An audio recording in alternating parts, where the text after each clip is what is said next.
Good afternoon, everyone. It's Carpo here. Today I'm going to sit in the bus on this fine sunny day and make a video about trolls and cyberbullies. I thought it was an important subject to tackle.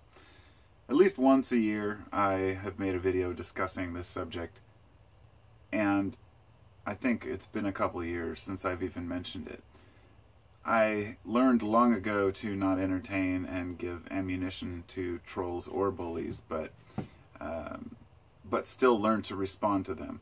And so I wanted to make this video. In a nutshell, I want to make this video in order to help arm you, the people, anyone watching this, against getting sucked into bullshit, like a troll would love to get your emotions riled up and whatnot. And first, I'd like to note the difference between a troll and a cyberbully, which is something anyone who says something inflammatory, people just call them a troll, and I think that word is overused. So a troll is anyone who types words trying to incite or inflame a conversation. It could be basically any subject that has tension. This is why it seems like so many people are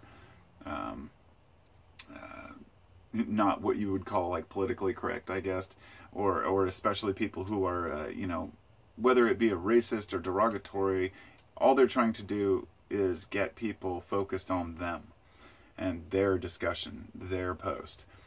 Whereas a cyberbully isn't necessarily trying to get the focus on them. They're rather trying to get the focus put on the person.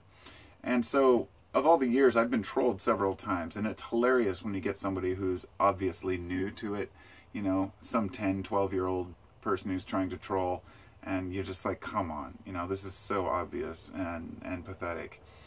But on the other hand, there are some what might call themselves professional trolls, people who really know how to pose a question that sounds like they're really that ignorant and get people attacking them. Now, I don't bite on those things. I don't bite on inflammatory responses, but I definitely make my opinion known.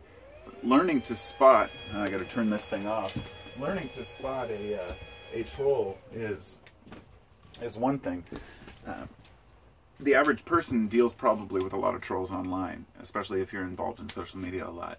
Now, the cyberbully isn't as common, and most people won't encounter as many of these types of people. What I've learned is that the person who makes, let's just say that the more famous or the more recognized a person gets, and especially those who are in, whether it be in politics or in the movies, in TV shows. For example, take any actor. If an actor sets up a Twitter account and they'll post some stuff, they're bound to get at least the one guy who wants to attack them and say, you're a shitty actor, why are you even on the show? And generally those comments get lost. So there's a happy medium where a person is just recognized enough to where they will be trolled or be cyberbullied to the point where they are forced to respond.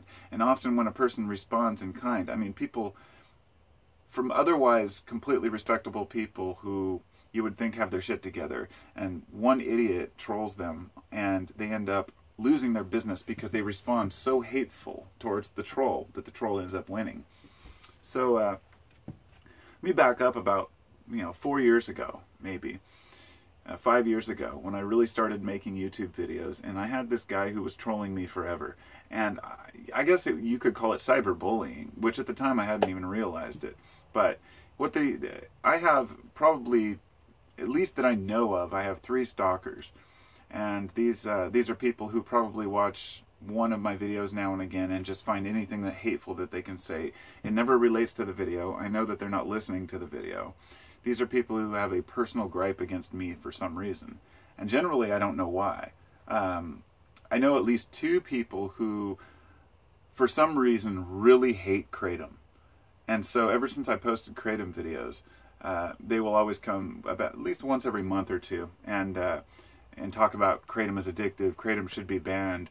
And then there's another guy who pops in once in a while to tell me about how there's one comment that was left a couple months ago by some random person, and they said that it was a really long comment that obviously showed the person knew a lot about me, had watched a lot of my videos, and they went on in this rampage trying to tear me down. And I guess my response must have made my point, because they deleted their comment afterwards. But it was it just showed the desperation that a person will go to try to get you upset and get you riled up. And like my wife will even read some of the comments sometimes and be like, oh my God, can you believe the person said that? It's pretty rare now. And the reason why is because I've learned to cope with trolls and bullies. I don't put up with their bullshit, and I will not put up with their bullshit. You know, if you're one of those trolls and bullies, well, you know, congratulations, you get recognized. Yay, I'm making a video talking about you. Yay. But this video isn't about my trolls or bullies, because I only have a couple. Generally, you know, the threats that people make against you, that I'm going to vote your video down, or, you know, I'm going to expose you for what you really are. I've had people who threaten to expose me, and I'm like, please do, because I'd love to know who I am. I don't even understand half the things that I've, you know, come across in my life. I'm still trying to embrace and understand the world I live in, responsibilities, issues that I've had in my own life, and I'll make the time to make a video talking about life, and then along comes some asshole who just is miserable, and they find a reason to attack me personally, not even the subject. So it's been more of a curiosity than a bother to me. But anyhow, that first guy who did that years ago, I can't believe I fed into his bullshit for almost a year. I mean, back and forth. I mean, and I definitely put him in his place. He kept telling me, shut down your channel, you're an idiot, you don't know anything you're talking about. I'd be like, where did you come from? Well, it turns out the guy was claimed to be an extreme Christian. Now, I say that as a half joke. There are some extreme Christians out there who talk about death and disaster, and Jesus is going to fuck you up, you know, that type of attitude. I don't get it. I don't understand it. But he didn't like the fact that I was talking about certain subjects dealing with, let's just say, eccentric or rather occult type discussions. I was very into Manly Hall at the time and reading a lot of these, you know, ancient texts about alchemy and whatnot. And it really upset him. And I remember one time he said something to the effect of, in one of his videos, how hard it was to be born knowing. And I kind of mocked him for that as a kind of a revenge thing. And at that time, it just set him off, and he was just pissed. But, you know, I know how to troll and bully if I want to, but I don't. And I always felt guilty hurting someone's feelings, even if it's a person who had been harassing me forever. So revenge is never the answer. So if it's not about berating the other person or getting them back or getting revenge, then what do you do? You know, most of the people on YouTube who troll or you know, harass, if you click on their names, they never have subscribers or content. They're usually either that, or if they do, they have an obvious mental disorder which is causing them to attack other people. There are some very dark and desperate people out there who want attention. And so part of me wants to just say, hey, fuck you, you're an idiot. And part of me wants to just actually feel remorse and sorrow for them, that that's what they choose to do with their time online. You know, that I'm sitting here thinking about, you know, what kind of a subject can I talk about in a video, when there's other people thinking about, how can I really make this guy feel like shit, you know? And the thing is that since I've learned to cope with these people, I'm making this video in hopes that it will inspire some of you to not bite on the line, you know?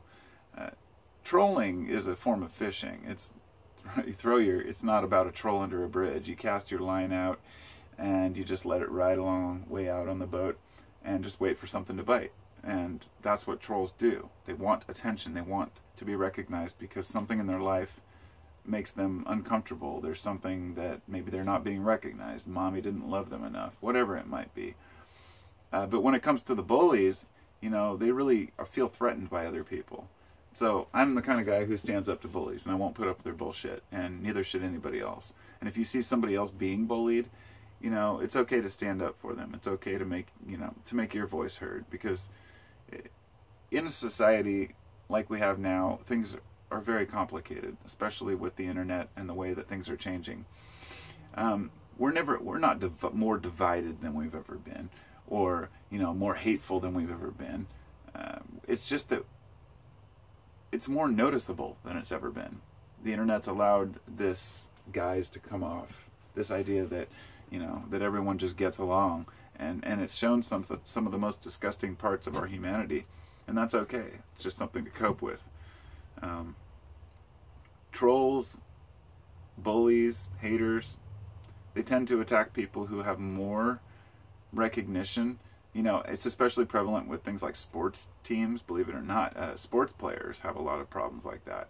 And this is because sports fanatics, the ones who are just the ultimate douchebags, the ones who yell at a player because he missed a catch, or who have the balls to like actually, you know, respond to someone's tweet by saying, "Oh, you screwed up. You should have made that basket / goal / you know, touchdown." And to think that any fat slob sitting on his couch watching a football game has a right to complain about how the players do.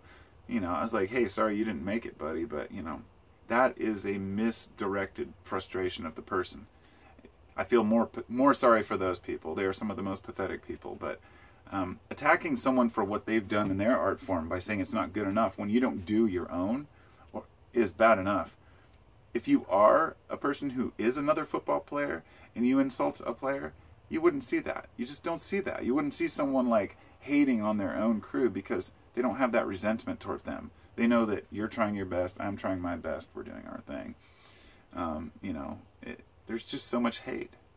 It's just, you can't ignore it, but you definitely can learn to cope with it better. All of us can. And that's by holding people accountable, by saying, dude, you're full of shit.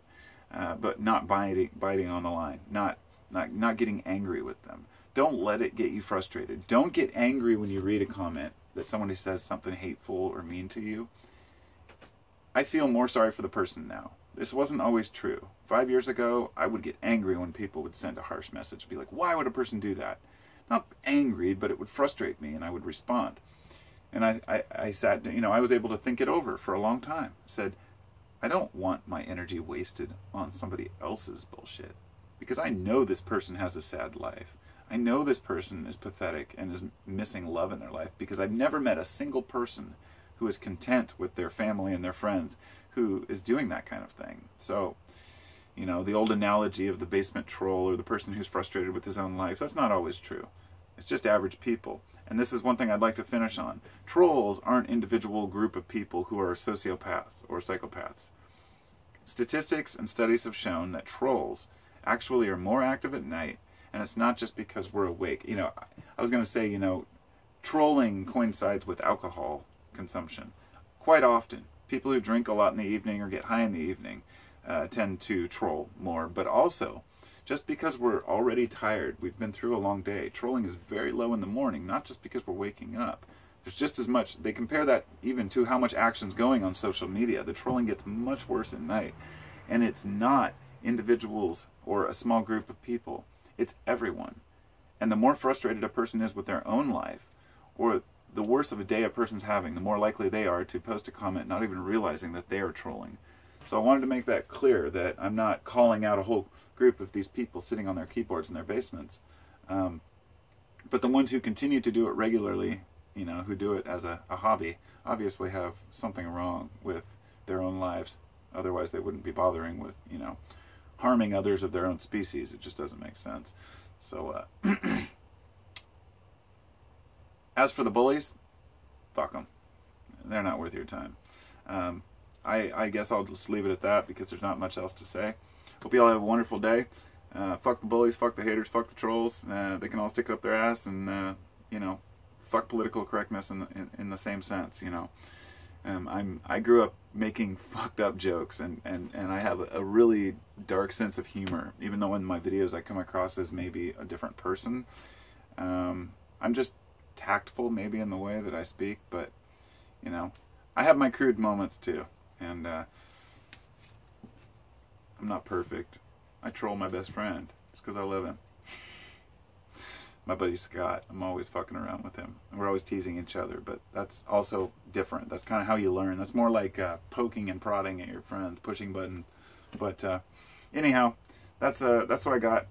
Just wanted to get that out, and while I was thinking about it, I think I mentioned everything I wanted to. Talk to y'all later.